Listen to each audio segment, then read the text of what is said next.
કેમ છો મિત્રો? જય યોગેશ્વર, જય સ્વામિનારાયણ, જય શ્રી કૃષ્ણ. હું છું શિલ્પાસ કિચન રેસિપીસમાં તમારું સ્વાગત કરું છું. તાંજરીઓ આપણા હેલ્થ માટે ખૂબ જ ફાયદાકારક છે. તેના જેટલા ફાયદા ગણાવીએ ને એટલા ઓછા છે. પરંતુ તાંજરીઓ આપણે કઈ રીતે ખાવો કે જેથી તાંજરીઓ ખાતા મોઢું ન બગડે અને જ્યારે પણ ઘરમાં તાંજરીઓ બને ને ત્યારે સાથે બીજું શાક ન બનાવવું પડે અને તાંજરિયાનું પણ જેટલું બનાવ્યું હોય ને એ બધું જ ચટ થઈ જાય. તો ખાસ કરીને ચોમાસામાં તાંજરીઓ ખાવો હેલ્થ માટે ખૂબ જ સારો છે. તો એક વખત મારી આ અલગ રીતે ચટાકેદાર તાંજરીઓ બનાવીને જોજો. તમે બધી જ રીત ભૂલી અને દર વખતે આ રીતે જ બનાવતા થઈ જશો અને ઘરના બધા જ લોકો હોંશે હોંશે ખાઈ લેશે. બે શાક બનાવવાની જરૂર જ નહીં પડે. તો ચાલો આપણે બનાવવાનું શરૂ કરીએ ને એ પહેલાં મારે તમને એક વાત કહેવાની છે કે જો તમે ચેનલને સબસ્ક્રાઈબ ના કરી હોય ને તો સબસ્ક્રાઈબ કરી લેજો, કેમ કે હું આવા જ નવા વિડીયો લાવતી રહું છું.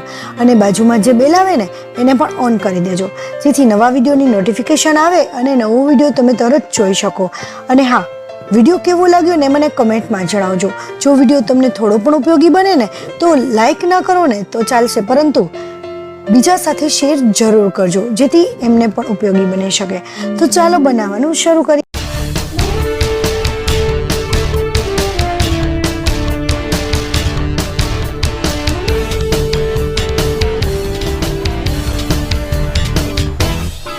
જુઓ, અહીંયા મેં તાંજરીઓ લીધો છે અને આ તાંજરીઓ છે ને એકદમ સરસ મોટા પાનવાળો છે. અત્યારે ચોમાસામાં તાંજરીઓ ખૂબ જ સારો આવતો હોય છે. તાંજરીઓ અમુક લાલ કલરનો પણ આવતો હોય છે. તો અહીંયા મારો તાંજરીઓ લીલા કલરનો છે. કોક પાન એમાં પિંક કલરના પણ છે. તો આવો તાંજરીઓ છે, એકદમ મસ્ત. એને મેં ધોઈ અને સાફ કરી લીધો છે અને ત્યાર પછી ખાલી પાન જ કાઢેલા છે. અને એની દાંડલી આપણે નથી લેવાની, ખાલી પાન કાઢી અને એને પણ આ રીતે કટકી કરી લેવાની ઝીણી, જેથી કરીને આપણે જ્યારે શાક બનાવીએ અને શાક ખાઈએ ને ત્યારે છે ને એ ખાવાની મજા આવે. અને ઘણી વખત શું થતું હોય છે કે જ્યારે ખાતા હોય ને ત્યારે એ છે ને એમાં લાંબુ એના રેસા આવતા હોય છે. એટલા માટે આ રીતે એકદમ ઝીણો કટ કરી લેવાનો. તો આ રીતે સરસ કટ થઈ ગયો છે. તો હવે આપણે બીજી પ્રોસેસ આગળની કરીએ. તો મિક્સર જારની અંદર અહીંયા માંડવીના દાણા એટલે કે મગફળીના દાણા લીધા છે મેં. તો એ એક નાની એવી વાટકી લીધા છે અને હાથમાં લઈને જોઈએ ને તો એ 2 મુઠ્ઠી જેટલા થાય છે. અને આને આપણે ક્રશ કરતી વખતે થોડું ધ્યાન રાખીશું કે એને પલ્સ મોડ ઉપર ક્રશ કરીશું, જેથી આપણા જે દાણા છે એકદમ સરસ રીતે દાણેદાર ક્રશ થાય.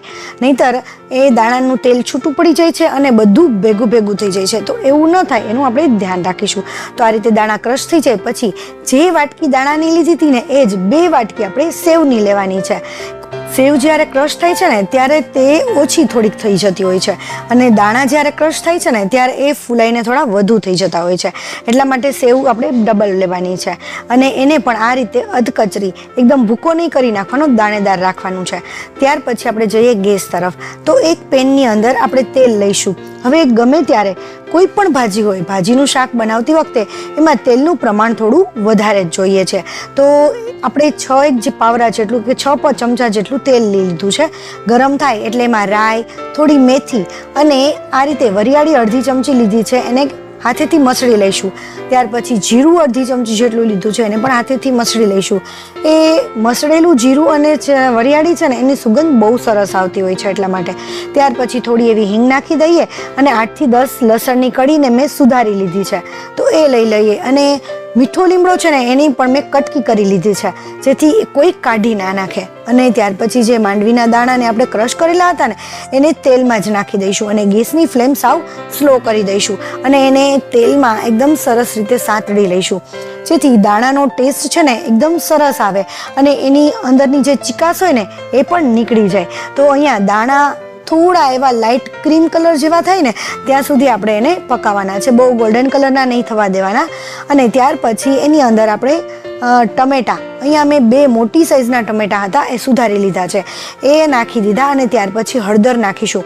હળદરનું પ્રમાણ લીલોતરીમાં થોડું એવું વધારે રાખીશું અને થોડું પ્રમાણસર મીઠું અને ખાંડ ઉમેરી દઈશું. મીઠું નાખતી વખતે થોડું ધ્યાન રાખીશું કે કોઈ પણ ભાજીમાં છે ને એ ગળી જતી હોય છે, એટલે મીઠું પહેલાં ઓછું જ નાખવું અથવા તમને ખ્યાલ આવી જતો હોય તો એ રીતે પ્રમાણસર નાખી દેવું. અને ત્યાર પછી બધા મસાલા પહેલાં તો તેલમાં સાંતળી લેવા, એકદમ સરસ રીતે પકવી લેવાના અને ત્યાર પછી જ ટમેટા મિક્સ કરીશું, જેથી આપણા મસાલા પ્રોપર પાકી જાય. મસાલા પાકેલા હશે ને તો એનો પણ ટેસ્ટ અલગ આવશે, અને જો કાચા મસાલા હશે ને તો એ શાકનો ટેસ્ટ ચેન્જ થઈ જાય છે. તો એ બધું મિક્સ થઈ ગયા પછી એને ઢાંકી અને આપણે પાકવા દઈશું. લગભગ 3 થી 4 મિનિટ જેવું પાકવા દીધું છે મીડિયમથી સ્લો ગેસ ઉપર, અને આપણા ટમેટા થોડા સોફ્ટ થઈ ગયા છે. તો આ રીતે થોડા એવા સોફ્ટ થઈ જાય ને ત્યાર પછી આપણે એની અંદર બીજા મસાલા એડ કરી દઈશું. તો ત્યારે આપણે એક મરચું લીલું એને આ રીતે ઝીણી કટકી કરેલું નાખીશું, અને થોડા એવા એટલે કે અડધી ચમચી સફેદ તલ એ પણ એની અંદર નાખી દઈશું. સફેદ તલનો ટેસ્ટ જ્યારે ક્રંચમાં આવે છે ને ખાવામાં ત્યારે એનો ટેસ્ટ બહુ સરસ આવે છે. જો તમને વધારે ફાવતા હોય ને તો તમે 1 ચમચીથી 1.5 ચમચી પણ એમાં એડ કરી શકો. ત્યાર પછી એને ફરીથી ઢાંકી અને પાકવા દઈશું. હવે આપણા ટમેટા છે ને એ સરસ એવા સોફ્ટ થઈ ગયા છે, એકદમ મસ્ત આમ ગ્રેવી જેવા દબાવીએ ને તો ગ્રેવી જેવા થઈ જાય એવા સોફ્ટ થઈ ગયા છે. ત્યાર પછી એની અંદર લાલ મરચું પાવડર એ તમે તમારા ટેસ્ટ પ્રમાણે લઈ શકો, જેટલું વધારે સ્પાઇસી ખાતા હોય એટલું, અને ધાણાજીરું પાવડર એ આપણે 2 ચમચી નાખીશું. થોડું ધાણાજીરું પાવડર વધારે નાખીશું તો એનો ટેસ્ટ વધારે સ્વાદ આવે છે અને એ ખૂબ જ સ્વાદિષ્ટ બને છે. તો બધું સરસ મિક્સ કરી લઈએ મસાલા, અને ત્યાર પછી જે આપણી ભાજી કટ કરેલી હતી એ આપણે એની અંદર નાખી દઈએ. પહેલાં બધી જ ભાજી નહીં નાખી દઈએ અને થોડી ભાજી નાખીશું, કારણ કે બધી ભાજી છે ને એકદમ સરસ રીતે મિક્સ નહીં થઈ શકે, એટલા માટે થોડી ભાજી મિક્સ થઈ જાય ને ત્યાર પછી આપણે બીજી ભાજી નાખીશું. મિત્રો, તમે કયા ગામથી કે કયા સિટીથી મારા વિડીયો જુઓ છો ને એ મને કમેન્ટમાં કહેજો, કારણ કે મારા વ્યુઅર્સ મારા વિડીયો ક્યાંથી જુએ છે ને એ મને ખ્યાલ આવે. તો મિત્રો, ભાજીને આ રીતે ધીમે ધીમે નાખી અને જો મિક્સ કરીશું ને તો એ પ્રોપર રીતે બહુ જ સરસ મિક્સ થઈ જશે. હવે એ સરસ રીતે મિક્સ થઈ ગઈ છે ભાજી બધી, અને એને ઢાંકી અને ફરીથી પાકવા દઈશું. અને તમે જોઈ શકો ભાજીમાંથી તેલ એકદમ સરસ છૂટું પડી ગયું છે અને આપણી ભાજી એકદમ સરસ પાકી ગઈ છે. તો મીડિયમ ફ્લેમ ઉપર પકવી લીધી છે, અને વચ્ચે જો જરૂર લાગે ને તો હલાવતા રહેવું અને ફરીથી ઢાંકી અને પકાવતા રહેવું. તો ત્યાર પછી અહીંયા મેં મોડું દહીં લીધું છે, ખટમીઠું છે, બહુ ખાટું દહીં નથી, એ લગભગ 5 ચમચી જેટલું દહીં છે, અને એ દહીં આપણે અંદર નાખી દઈશું. લીંબુ નહીં નાખીએ, પરંતુ દહીંનો ટેસ્ટ વધારે સરસ આવે છે. તો એ દહીં નાખી અને દહીંને ફટાફટ આપણે મિક્સ કરી લઈએ, જેથી દહીં અને પાણી છૂટું ન પડી જાય અને દહીં ચવડ જેવું ન થઈ જાય. અને ત્યાર પછી થોડું એવું પાણી નાખીશું, લગભગ અડધાથી પોણા ગ્લાસ જેટલું આપણે એની અંદર પાણી એડ કરીશું. અને પાણીને એકદમ મિક્સ નહીં કરી દઈએ, એને આ રીતે વચ્ચે વચ્ચે થોડી સ્પેસ કરી દઈએ, એટલે આપણું જે પાણી નાખેલું છે ને એ તળિયા સુધી ઉતરી જાય. અને ત્યાર પછી જે સેવ આપણે ક્રશ કરેલી હતી ને એ બધી સેવ આપણે ઉપર જ છાંટી દઈશું. એને પણ મિક્સ નથી કરવાની, થોડી દબાવી દઈશું, જેથી પાણીમાં સેવ થોડી પલળી જાય.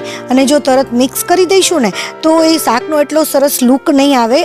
બધી જ સેવ છે ને એ એકદમ મિક્સ થઈ જશે, એટલા માટે એવી રીતે નહીં કરીએ. ફરીથી એને એમને ઢાંકી અને પકવીશું, અને ત્યાર પછી થોડી વાર એટલે કે 3 મિનિટ જેવું આમ પકવી અને પછી હળવા હાથે મિક્સ કરીશું, બહુ વધારે નહીં મિક્સ કરીએ. મિત્રો, તમને મારી રેસીપી કેવી લાગે છે ને એ મને કમેન્ટમાં જરૂર કહેજો. જો તમને થોડી પણ ઉપયોગી બનતી હોય ને તો લાઈક કરો કે ના કરો એ તમારી ઈચ્છા છે, પરંતુ બીજા સાથે શેર જરૂર કરજો, જેથી બીજાને પણ ઉપયોગી બની શકે. તો એને ફરીથી ઢાંકી અને તેલ છૂટું પડે ને ત્યાં સુધી મેં એને પકવી લીધું છે. તમે જોઈ શકો છો આપણી ભાજીનો લુક એકદમ બહુ જ મસ્ત આવે છે. આનો જેવો સરસ લુક આવે છે ને સ્વાદમાં તો એનાથી પણ ચડિયાતું છે, એકદમ સ્વાદિષ્ટ લાગે છે. તો આ તમે શાક એક વખત જરૂર બનાવજો મારી રીતે, બધાને બહુ ભાવશે. હવે એની અંદર કોથમરી વિના તો કોઈ પણ શાક દાળનો સ્વાદ જ અધૂરો છે. તો હવે આપણે એને સર્વ કરીશું. આ રીતે બનાવેલા શાકની સાથે જો દાળ ભાત કે સંભારો કંઈ પણ નહીં હોય ને તો પણ ખાલી શાક અને રોટલી અને છાશ હશે ને તો પણ મોજ પડી જશે. તમે એક વખત આ રીતે જરૂર બનાવજો, તમારા ઘરમાં પણ બધા શાક તાંજરિયાનું ખાતા થઈ જશે. મિત્રો, તમને મારી રેસીપી કેવી લાગી ને મને કમેન્ટમાં જણાવવાનું ભૂલતા નહીં, અને શેર કરવા. અને જો તમે હજી સુધી ચેનલને સબસ્ક્રાઈબ ના કરી હોય ને તો આવા જ નવા વિડીયો જોવા માટે ચેનલને સબસ્ક્રાઈબ પણ કરી લેજો. Thank you for watching. નવી રેસીપી સાથે આપણે ફરીથી મળીશું. ત્યાં સુધી બાય.